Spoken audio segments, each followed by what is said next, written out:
Hey gang, AV here. Welcome to my review of the G.I. Joe Classified Series Snake Eyes and Timber Alpha Commandos 2-pack. Here it is in the packaging. As you can see, it is a boxed figure with a window, so you can see him and the vast majority of his accessories visible there in the bubble, as well as Timber and his one accessory, the alternate head there. Some original artwork there on the right hand side, which does continue onto the other side of the box. Looking at the top, you can see this figure is number 30 in the line with a G.I. Joe star there. Flipping it over to this side, also 30 again. Plus you get the designations for the character, which apparently, if you look it up online, means something. On the back, you get the movie poster artwork shot, which is typical for most of the figures in this line. A whole bunch of legal stuff there at the bottom, and then some more legal stuff at the bottom of that. So that's all I gotta say about the box. Without further ado, let's have a look at the figure himself. Here he is, and his trusty pal Timber as well, along with the two other accessories he came with. To kick things off, I think we'll start with Timber. So Timber does come with an altered head sculpt. A calm looking head. He has some battle damage on it, but it's very well painted. Some scratches there, scratch over his eye. The eyes are very well done. They actually kind of look wet. I'm not sure how well that's coming across on camera, but they look very natural. Very natural. Same as his nose, very glossy nose. So he does look excellent, and the paint blending is also very good on this as well. If you can see, it goes from light tan to brown to gray. Excellent. Excellent paint on this. Looking at Timber himself, here's the mean face. You can see his teeth are showing. Pink mouth, very nice. Nice painted gums and everything in there too. Did an excellent job on the paint for this guy, really did. Ears are back. Very intimidating looking, very good. Again, the whole body, if you notice, very good transition from different colors on the fur. Looks very natural. Very natural. You have the dark gray, some tan, the white, light gray on the bottom. Very good. Black paws, which are sculpted on, by the way. Pads, I mean. Claws as well. Articulation wise, head is on a barbell. So you can do a full 360 with that. It also has a hinge. It enables you to move up and down for just that part of the head. Neck is also on a hinge, so you can go up and go down. He's still a little stiff on mine, so please bear with me. You can also get a little bit of twist at the neck, but not much, just because of the shape of the sculpt. Front legs are on barbell joints again. They can splay out, as you can see. They can go in, bend back about that far, and forward about this far. But because of the shape of the fur and everything, I wouldn't recommend doing a 360. It'll prop off if you do. This part of the front legs has a swivel.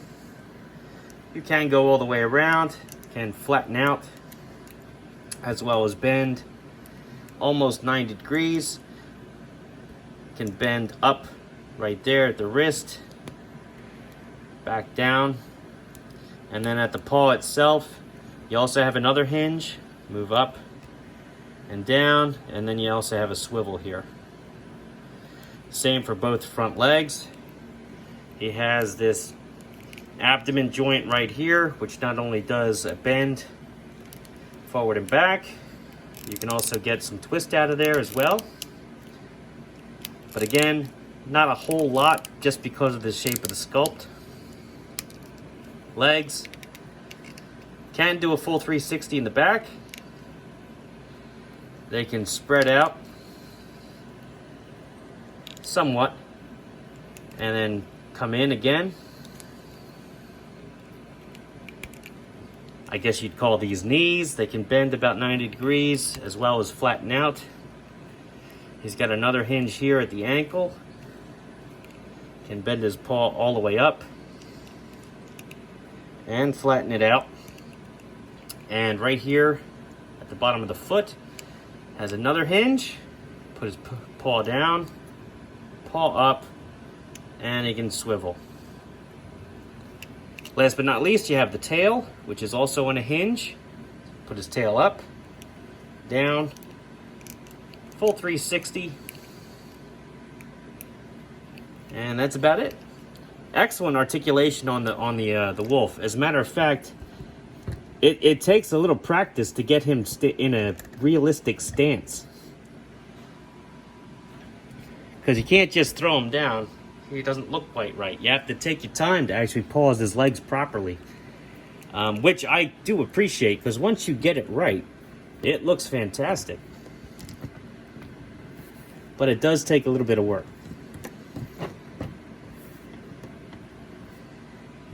Which I'm not going to take the time on camera, unfortunately. You'll have to wait for the thumbnail for me to do that. So anyway, on to Snake Eyes. Now, before we get started with Snake Eyes, just like I did for the Bat in the episode before this one, I'm going to show him off with a couple of his 1/18th counterparts. Here is the original Commando Snake Eyes, which I usually use for my size comparisons at the beginning of my other videos. And here is the Pursuit of Cobra version of Snake Eyes Commando that I personally think is my favorite. I feel that the classified version of Snake Eyes here borrows heavily from both of these types of figures designs. Clearly the Commando version of Snake Eyes, the first one, because he has the goggled head, but also this version as well, because he's got the flak vest. He's got the side holster with the muzzle attachment and whatnot, knee pads and so on and so forth. I really feel that this particular new version of Snake Eyes borrows heavily from both. That being said, let's have a look at him now. So he does come with three weapons. Well, actually more than three, but comes with this, I believe this is a machine gun here.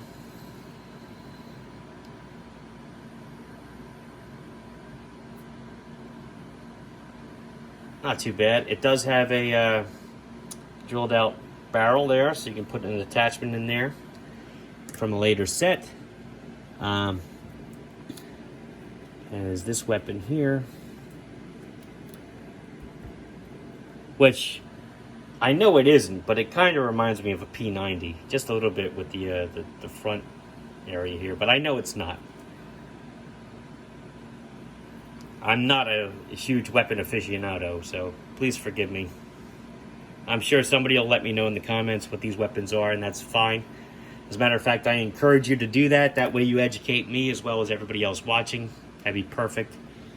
Here is his signature weapon, his Uzi. I know what that is. Come on now. Get out of there. All of these weapons, his fingers do fit through the trigger guards, which is excellent. They did a good job designing these. Nice molded detail on them.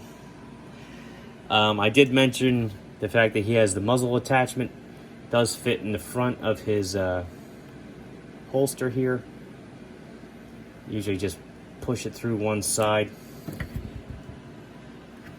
And that does fit nice and snug onto the front of his Uzi, as you can see.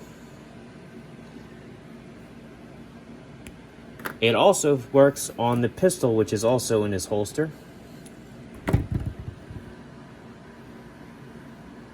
which was a feature that the Pursuit of Cobra Snake Eyes also shared.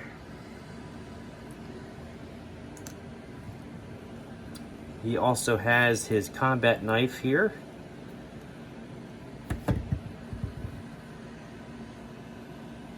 Looks like a Bowie knife. Actually, no, a combat knife because it's serrated edges and all. Very cool. It does have like a nice metallic silver for the blade. It is a little warped, but that's all right. This does fit pretty nice in his hand as well. Nice and secure. Let's have a look at the figure himself.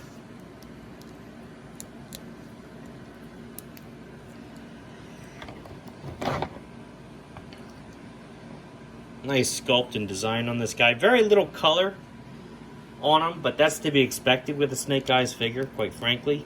He does have the G.I. Joe star there on his front flak vest there.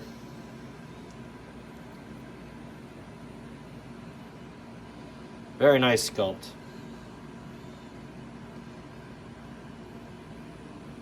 Armored shins, knee pads. Very cool. Alright, so articulation wise, his head is on a barbell joint. Can do a full 360 degree rotation. It can also look up at the top part of the neck and look down or flat just at the top of the neck. He has a separate joint at the bottom of the neck, however, which enables him to really look down. He can also tilt from side to side, get some expression out of him. I do like the fact that the neck has two different points of articulation by itself. Really lends for some realistic looking poses with the head. Arms, full 360. They can go up about this high. He has a butterfly joint, which enables his arms to go back and forward. Still very stiff on mine, but it's there. He has an upper or bicep swivel. Elbows can double jointed, so he can touch his shoulder if he wants. Wrists, full 360. Hands, they bend down and up on that side, and on this side they bend in and out. They alternate like that to help him hold his weapons two-handed if he wants. He has the same diaphragm joint that the other figures in this line have. However, his flak vest greatly hinders it, so you're not really going to get much use of that at all. He does have the waist swivel, however, which you can use. Still stiff on mine, but it's there. Legs go up about that high, come back about that far. He can do the splits, almost flat if not for his holster there. He has the drop down hips, which enable his legs to actually do that. He has an upper thigh cut, which enables you to spin his leg all the way around. Double jointed knees, kick his heels back about that far. He has a cut at the top of the boot, so he can spin his leg all the way around. Point his toes down, point his toes up, and he has a rocker joint. So excellent articulation, hindered a little bit by his flak vest, but otherwise still very good. For size comparison, I do have my Cobra bat, which I just reviewed, still on hand, so you can see how they measure up. The bat is a little bit taller, but that's okay. There you go. And you see how he measures up with Timber, who I think he measures up quite well with. All in all, I think he's a very cool figure, very cool set. I believe he's still probably available on Entertainment Earth and Big Bad Toy Store if you look. Anyway, this has been my review of the Snake Eyes and Timber Alpha Commandos 2-pack. I do suggest you pick one up if you're interested. Very cool figures. If you like this video, check out my channel where you'll see a whole bunch of other action figure content, mostly 1/18 scale because that's what my channel focuses on, as well as some some comic book related stuff as well. If you like what you see there, then please like, share, subscribe, and comment. And as always, thanks for watching.